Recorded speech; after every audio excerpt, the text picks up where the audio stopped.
Hello दोस्तों, आज मैं फिर से एक नई कहानी लेके आया हूँ। एक गरीब लड़का और भगवान की पुनर्जन्म की कहानी। तो चलो इस कहानी को सुनते हो। एक छोटे से गांव में मोहन नाम का एक गरीब किसान रहता था। उसके पास न धन था न बड़ा घर, फिर भी वह हर सुबह भगवान की पूजा करता था और जो थोड़ा बहुत भोजन होता था उसमें से भी एक हिस्सा किसी भूखे को खिला देता था। गांव वाले उसका मजाक उड़ाते थे और कहते थे, इतनी भक्ति से क्या मिलेगा। मोहन मुस्कुराया और कहता था, भगवान सब देखते हैं। एक दिन बारिश में खेत जाते समय मोहन का पैर फिसल गया और उसकी मृत्यु हो गई। मरने के बाद उसकी आत्मा भगवान के सामने पहुंची। भगवान ने कहा, मोहन, तुमने कभी किसी से बदला नहीं लिया, कभी लालच नहीं किया और हमेशा दूसरों की मदद की है। इसीलिए तुम्हें फिर से मनुष्य का जन्म मिलेगा।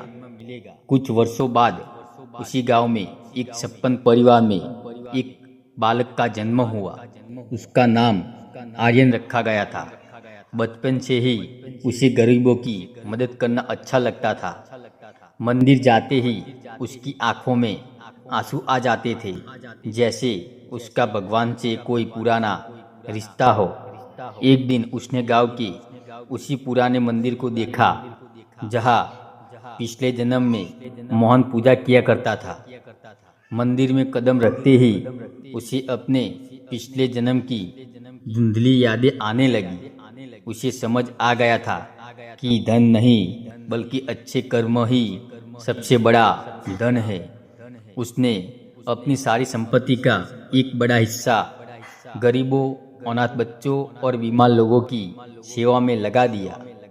गांव में कोई भी भूखा नहीं सोता था।